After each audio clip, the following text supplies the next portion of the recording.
حضرت ابراہیم علیہ السلام کا کچھ تعارف۔ حضرت ابراہیم علیہ السلام کا نام ابراہیم کا معنی بزرگی والا۔ دنیا میں سب سے پہلے سفید بال ابراہیم علیہ السلام کے آئے۔ جب سفید بال آئے تو پوچھا یا اللہ یہ کیا؟ فرمایا پیارے یہ بزرگی ہے میری طرف سے۔ ایک صحابی تھے، نبی علیہ السلام کی خدمت میں حاضر ہوئے تو آپ صلی اللہ علیہ وسلم اس صحابی کو مسلسل دیکھ رہے ہیں۔ آپ اس کو مسلسل دیکھ رہے ہیں، دیکھتے جا رہے ہیں۔ صحابی بڑا حیران ہوا، سارا مجمع تھا۔ اب یہ اس کی شان صحابی کی کہ ساری کائنات نبی کی زیارت کرے، نبی صحابی کو مسلسل دیکھے۔ وہ گھر گیا، اس اللہ کے بندے نے سمجھا کہ شاید ان کی داڑھی کا ایک بال سفید تھا، انہوں نے وہ نکال لیا۔ جب دوسری طرف آئے تو پیغمبر نے بھی رخ پھیر لیا۔ اللہ کے رسول کیا ہوا؟ فرمایا تمہاری داڑھی میں ایک بال سفید آیا تھا تو فرشتے آپ کی داڑھی کے ساتھ کھیل رہے تھے، میں محمد دیکھ کے زیارت کر رہا تھا ان کی۔ اب تم نے اتار دیا، جب فرشتے چلے گئے تو نبی کا کیا کام ہے؟ اللہ کے رسول تو بہت ہے، اللہ کی نوری مخلوق ہو۔ تو معلوم ہوا سفید بال اللہ کی طرف سے بزرگی ہے۔ آپ اس کو ٹنگ بھی سکتے ہیں جس طرح لوگوں نے آج کل کرتے ہیں۔ پہلے تو جب آتے ہیں ایک آدھ بال ہو تو اس کو پہ اتارتے رہتے ہیں موچنے کے ساتھ۔ جب زیادہ ہو جائے تو پھر کام دوسرا شروع ہو جاتا ہے، پھر حمام کے پاس چلے جاتے ہیں، پھر وہاں تسلی کے ساتھ سارے بلیک کرتے ہیں۔ جو شریعت نے گنجائش دی ہے، اگر بیوی جوان ہو یا میدان جہاد میں ہو، دشمن کے اوپر روب ڈالنا ہو تو اس میں کوئی گناہ نہیں ہے، لیکن میں سفید بالوں کی فضیلت بتا رہا ہوں۔ تو عرض یہ کہہ رہا تھا کہ ابراہیم علیہ السلام کے سب سے پہلے دنیا میں سفید بال آئے۔ حضرت ابراہیم علیہ السلام کے والد کا نام آزر تھا۔ قرآن پاک میں آتا بھی وَإِذْ قَالَ إِبْرَاهِيمُ لِأَبِيهِ آزر۔ محققین بعض کہتے ہیں کہ آزر آپ کے چچا تھے، ان کے والد کا نام تارخ تھا، لیکن امام اہل سنت شیخ الحدیث حضرت مولانا محمد سرفراز خان صفدر نور اللہ مرقدہ وہ فرماتے ہیں نہیں، ان کے والد کا نام آزر تھا، تارخ ان کے والد کا لقب تھا۔ بعض نے کنیت بھی لکھی ہے، جس طرح نبی علیہ السلام کا نام محمد تھا، کنیت ابو القاسم تھی آپ نے بیٹے کے نام پہ۔ تو اس طرح صحابہ عرب کے اندر لقب اور کنیت چلتا ہے۔ تو حضرت ابو بکر صدیق کا نام عبداللہ تھا، کنیت ابو بکر تھی، لقب صدیق و عتیق تھے، یہ ہوتا تھا۔ تو آپ کی والدہ محترمہ کا نام لونا تھا، لام واو نون الف، لونا۔ حضرت ابراہیم علیہ السلام کے بھائی کا نام حاران تھا، حارا الف نون، اور ان کے بیٹے لوط علیہ السلام تھے، یہ آپ کے بھتیجے تھے۔ حضرت ابراہیم علیہ السلام آپ کی پہلی بیوی کا نام سارہ تھا، سین کے ساتھ، سارہ، اور ان کے بطن سے اللہ تعالیٰ نے آپ کو ایک بیٹا دیا، ان کا نام اسحاق علیہ السلام تھا۔ اسحاق علیہ السلام کے بیٹے کا نام یعقوب علیہ السلام، یعقوب علیہ السلام کے بیٹے کا نام یوسف علیہ السلام۔ گویا کہ ابراہیم علیہ السلام بھی نبی، بیٹا اسحاق وہ بھی نبی، آگے ان کا بیٹا یعقوب علیہ السلام وہ بھی نبی، آگے ان کے بیٹے حضرت یوسف علیہ السلام یہ بھی نبی۔ مسلسل 4 پشتوں تک باپ، بیٹا، پوتا، پرپوتا یہ نبی ہیں۔ کسی کا آج کے دور میں ایک بیٹا بھی حافظ قرآن ہو تو وہ باپ اپنے مقدر کا ناز کرتا ہے کہ میری نسل میں اللہ حافظ قرآن پیدا کیا۔ ابراہیم علیہ السلام کی کیا شان ہوگی جن کی نسل میں اللہ نے 4 بیٹے نبی پیدا فرمائے۔ پھر آگے یہاں تک نہیں، بنی اسرائیل کے 14,000 نبی حضرت اسحاق علیہ السلام کی نسل سے اللہ نے پیدا فرمائے۔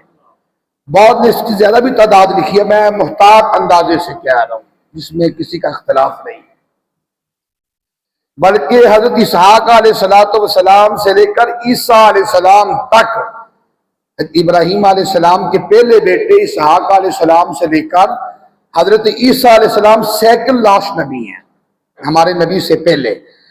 یہاں تک جتنے نبی آئے، جتنے رسول آئے، جتنے پیغمبر بنی اسرائیل کے آئے، سارے حضرت اسحاق علیہ السلام کی نسل سے۔ آپ کی دوسری بیوی کا نام حضرت ہاجرہ سلام اللہ علیہا، اللہ نے ان کے بطن سے بھی آپ کو ایک بیٹا دیا، ان کا نام اسماعیل علیہ السلام تھا۔ تو اسماعیل علیہ السلام کی نسل سے اللہ نے ایک نبی پیدا کیا، ان کو محمد الرسول اللہ صلی اللہ علیہ وآلہ وسلم۔ اس وقت سے لے کر آج تک پوری دنیا کے یہود و نصارہ کو یہ حسد کھا گیا ہے۔ یہ بات میں نے پہلے بھی کئی دفعہ آپ حضرات سے کی ہے، لیکن میں آپ چلتے چلتے بتا دوں، اگر آج کے اس معاشرے کے اندر بھی کسی آدمی کی دو بیویاں بیک وقت ہوں اور دونوں کی اولاد ہوں، ایک بیوی کی بچے پڑھے لکھے ہوں، دوسری کی طرح کمزور ہوں، تو وہ بچے اور ان کی مائیں آپس میں حسد کرتی ہیں آج کے معاشرے میں، حالانکہ وہ خود کریں یا نہ کریں لیکن نسلوں میں آ جاتا ہے۔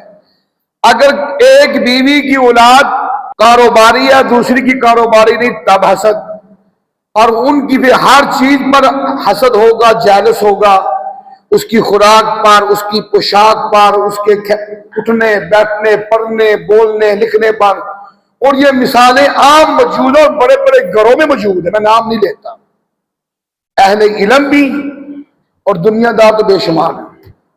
یہودیوں کے نبی موسیٰ علیہ السلام، عیسائیوں کے نبی عیسیٰ علیہ السلام، ان کے دادا ابراہیم علیہ السلام، اور ہم مسلمانوں کے نبی امام الانبیاء سرتاج الانبیاء جناب محمد الرسول اللہ صلی اللہ علیہ وسلم، قیامت تک آنے والے نبی، اللہ نے سارے نبیوں کا تاج آپ کے سر پہ سجایا، امام الانبیاء بنایا، سرتاج الانبیاء بنایا۔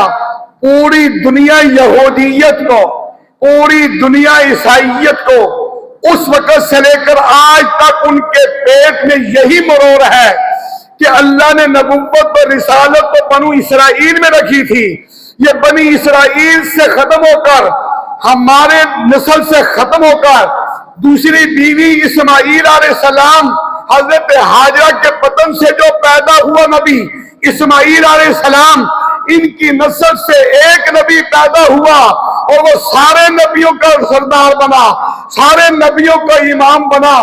اس وقت سے لے کر آج تک پوری دنیا کا یہودی، پوری دنیا کا عیسائی نبی سے بھی دشمنی کرتا ہے، نبی کی اولاد سے بھی دشمنی کرتا ہے، نبی کی امت سے بھی دشمنی کرتا ہے، لیکن یہ کام نہ تم نے کیا، نہ میں نے کیا، نہ کسی بزرگ نے کیا، یہ تو میرے اللہ نے کیا۔ اللہ نے حضرت سارہ کے بطن سے اسحاق کو پیدا کیا، ہاجرہ کے بطن سے اسماعیل کو پیدا کیا، اور اعلان کر دیا میرے حبیب اب قیامت کی صبح تک بنو اسرائیل کی یا بنی اسرائیل کے کسی نبی کی، کسی رسول کی، عیسائیت میں سے حضرت عیسیٰ علیہ السلام کی، قیامت کی صبح تک کسی نبی کی نبوت، کسی نبی کی رسالت، کسی پیغمبر کی نبوت نہیں ہوگی۔ اگر قیامت کی صبح تک اگر کوئی سکہ چلے گا تو محمد الرسول اللہ کا چلے گا، اور یہ مرور ہے۔ اس وقت سے لے کر آج تک یہ مسلمانوں کے ساتھ ظلم کر رہے ہیں، اور ان کا یہ مرور ختم نہیں ہوگا۔ یہ نبی علیہ السلام کی جب پیدائش ہوئی تھا جس سال، ان دنوں کے اندر سے یہود و نصارہ کے بڑے بڑے قافلے مکہ میں آ کر اپنی آسمانی کتابوں کو پڑھ کر کہ آخری نبی آئے گا، سارے نبیوں کا قائد بنے گا، سارے رسولوں کا سردار بنے گا، سارے جناب والا پیغمبروں کا پیغمبر بنے گا، لہٰذا ہم ان کو قتل کر دیں معاذ اللہ۔ وہ اس وقت سے قافلے نکلے ہوئے ہیں، اور یہ نبی علیہ السلام کی زندگی کے اندر بھی یہودیوں نے کئی دفعہ کوشش کی آپ کے اوپر قاتلانہ حملے کرنے کی، اور اللہ نے اپنے نبی کو بچایا، کیونکہ اللہ نے یہ کائنات بنائی محمد الرسول اللہ کے لیے تھے، اس کائنات کو اللہ نے سجایا یہ اپنے نبی کے لیے تھا۔ یہ بے وقوف اس وقت سے ظلم و ستم کر رہے ہیں، اور انشاءاللہ یہ بات یاد رکھیں، اس ظلم و ستم کا ان کو دنیا کے اندر بھی سزا ملے گی، آخر میں تو باقی ہے۔ آپ کی تیسری بیوی کا نام صفورہ تھا، ان سے 3 بچے ہوئے جو حضرت شیخ نے لکھے. ایک کا نام مدین تھا، ایک کا نام مدائن تھا، ایک کا نام کیدار تھا. لیکن قرآن پاک میں اور حدیث پاک میں ان 2 بیٹوں کا ذکر آتا ہے، اسحاق علیہ السلام اور اسماعیل علیہ السلام. یہ تیسری بیوی اور ان کے بچوں کا ذکر تاریخ اور تورات میں آتا ہے، قرآن اور حدیث میں نہیں ہے. لیکن یہ بیان نبی علیہ السلام کے دور کے اندر ہی آپ نے فرمایا اللہ نے جو بیان کیا ہے وہ حضرت اسحاق علیہ السلام اور حضرت اسماعیل علیہ السلام. لیکن تورات کی روایت کے اندر اور تاریخ کی کتابوں کے اندر آپ کی تیسری بیوی کا ذکر بھی آتا ہے، بعد میں چوتھی کا بھی لکھا ہے. یہ حضرت ابراہیم علیہ السلام کا میں نے تعارف. لوط علیہ السلام آپ کے بھتیجے تھے. ابراہیم علیہ السلام کے بھائی کا نام حاران تھا، حاران، حارا الف نون. یہ لوط علیہ السلام کے والد تھے. اللہ تعالیٰ نے آپ کو بڑی شان سے نوازا. آپ کے پاس بھیڑ، بکریاں، اونٹ، بیل، بہت زیادہ مال مویشی اللہ نے دیا. اللہ نے فرشتوں سے کہا دیکھو میرا خلیل ہے، یہ میرا دوست ہے. خلیل کہتے ہیں دوست کو. حضرت ابراہیم علیہ السلام کی پیدائش کہاں ہوئی؟ حضرت ابراہیم علیہ السلام کہاں پیدا ہوئے؟ عراق کا شہر. اگر عراق سے آپ کربلا کی طرف جائیں تو راستے میں کوفہ آتا ہے. کوفے سے ایک سڑک نکلتی ہے جو بابل جاتی ہے، وہاں اس علاقے میں آپ کی پیدائش ہوئی. وہاں پیدا ہوئے، وہاں سے آپ اللہ نے آپ کو جوان کیا. وہاں سے سیریا آئے. وہاں ایک جگہ ہے حل حلیب سے. حل ایک علاقے کا نام ہے. جس طرح گجرانوالہ میں ایک علاقہ ہے پپل کالونی، ایک علاقہ مالر ٹاؤن، ایک علاقہ، اس طرح اس جگہ کا ایک جگہ کا نام ہے. اور وہاں سے آپ کے پاس بکریاں بہت تھیں، تو آپ کی عادت یہ تھی کہ جو بھی مہمان آپ کے پاس آتا نا تو بکریوں کا دودھ نکال کر اس کی مہمان نوازی کرتے. تو یہ حل حلیب سے ہے، اسی لیے اس علاقے کا نام حل پڑ گیا. حلیب، حل دودھ. اب پھر وہاں سے آپ یہاں آئے کوفہ کے حل میں. حل سے پھر آپ ادھر آئے دمشق. تو ابراہیم علیہ السلام پھر یہاں سے فلسطین کے قریب تقریباً 10 میل کی مسافت میں پھر وہاں ساری زندگی رہی. پھر آپ کا مزار مبارک بھی وہیں پڑا، آپ کی قبر مبارک بھی ادھر ہی ہے بیت المقدس کے پاس 10 میل کی مسافت پر. فرشتوں نے کہا نا کہ یا اللہ کہ آپ کا دوست تو اس نے بننا ہی تھا، اتنا زیادہ تو نے نوازا ہے. بکریوں کا ریوڑ ہے، گائے کا ریوڑ ہے، بیلوں کا ریوڑ ہے، اونٹ کا ریوڑ ہے، تو میں تم ازما کے دیکھ لو. میں یہاں ایک بات کہہ کے بات ختم کرتا ہوں. انشاءاللہ تفصیلی واقعہ سارا انشاءاللہ اگلے جمعے جتنے بھی آ رہے سارے حضرت ابراہیم علیہ السلام کے بیٹے کی یادگار قربانی کی آپ کے سامنے آئیں گے. تو میں تم ازما کے دیکھ لو. فرشتہ انسانی شکل میں، فرشتہ ویسے نور ہوتا ہے، خوبصورت ہوتا ہے، انسانی شکل میں ایک کھیت میں بیٹھ کر نا سبحان اللہ والحمد للہ ولا الہ الا اللہ واللہ اکبر. اب یہ اللہ نے فرشتے کو آواز دی، اپنی آواز کے اندر بڑے مزے کے ساتھ انسانی شکل میں یہ ورد کر رہے ہیں. ابراہیم علیہ السلام اپنی بکریاں، اپنا ریوڑ، اونٹوں کا، گائے کا، بیل کا وہ وہاں چرا رہے تھے. جب انہوں نے یہ سنا تو آپ مست ہو گئے، اللہ کا ذکر کیف میں آئے. آپ بڑے سن، آپ نے کہا میں اس کے پاس جا کے سنوں. جس طرح ذوق والے لوگ ہوتے ہیں قریب آ کر اللہ کا ذکر سنتے ہیں، اللہ اس کے رسول کی باتیں سنتے ہیں. ہر آدمی کا مزاج اپنا ہے. کچھ ایسے لوگ ہوتے ہیں سنتے ہی نہیں، وہ آخر میں آتے ہیں. تو ابراہیم علیہ السلام جب اس کے پاس گئے فرمایا یار تو کیا کر رہا ہے؟ فرمایا میں اپنے اللہ کی تسبیح بیان کر رہا ہوں. فرمایا پھر سنا. وہ کہنے لگا پہلے تو میں اپنی مرضی سے سنا رہا تھا، اب پیسے لگیں گے. کیا پیسے؟ فرمایا یہ جو بکریوں کا ریوڑ ہے یہ مجھے دے دو، میں اللہ کا ذکر سناتا ہوں. میں بس یہی ماں جی آپ یہ ساری بکریاں تیری، سنا مجھے ذکر. فرشتے نے پھر کہا سبحان اللہ والحمدللہ، تیسرا کلمہ آپ سب کو آتا ہے، ولا الہ الا اللہ۔ انہوں نے اپنی پیاری آواز کے ساتھ، ترانے کے ساتھ ابراہیم علیہ السلام کیف میں آئے، مزہ آیا۔ میں پھر سناؤ، میں حضرت لوڈ ختم ہو گئے، آپ کی آج کی زبان، پیسے ختم ہو گئے، اور پیسے دیں، پھر سناتا ہوں۔ اللہ نے بھیجا تھا آزمانے کے لیے، ہمیں اب کیا چاہیے؟ ہمیں یہ ساری گائے مجھے دے دیں اور یہ بیل میں لے لو۔ انہوں نے پھر اللہ کا ذکر شروع کیا، ابراہیم علیہ السلام کیف میں آئے۔ آج بھی اللہ کے نیک بندے جو ہوتے ہیں نا، اللہ کا ذکر سن کے خوش ہوتے ہیں، وہ گانے کی محفل کو اچھا نہیں سمجھتے، وہ موسیقی کی محفل پہ لعنت بھیجتے ہیں، وہ قرآن کی تلاوت کو، اللہ کے نبی کی شان کو، پیغمبر کی نعت کو، حمد و ثنا اللہ کو وہ خوش ہو کے سنتے ہیں، وہ بھی خرچ بھی کرتے ہیں اللہ کے بندوں پر۔ جب انہوں نے پھر پڑھا، پھر خاموش ہو گئے، فرمایا اب بولو، فرمایا لوڈ ختم ہو گیا، پھر لوڈ کرائیں، فرمایا بیل سارے مجھے دے دو۔ پھر انہوں نے بیل بھی سارے دے دیے۔ پھر سناؤ، پھر سنایا۔ اب توجہ کریں، جب وہ بھی ختم ہو گیا، فرمایا حضرت پیسے ختم ہو گئے، پھر میں یہ اونٹ ہی رہ گیا آپ کے پاس، یہ بھی دے دو مجھے۔ حضرت ابراہیم علیہ السلام نے بکریاں بھی دے دی، گائے بھی دے دی، بیل بھی دے دیے، اونٹوں کا ریور تھا پورا، جتنا بھی اونٹوں کا تھا وہ سارا دے دیا۔ ذکر وہ اللہ کی تسبیح بیان کر رہا ہے فرشتہ اپنے انداز میں، بڑی خوبصورت انداز میں۔ ابراہیم علیہ السلام کیف میں مست ہو کے بڑے مزے کے ساتھ سن رہے ہیں، وہ پڑھے ہیں۔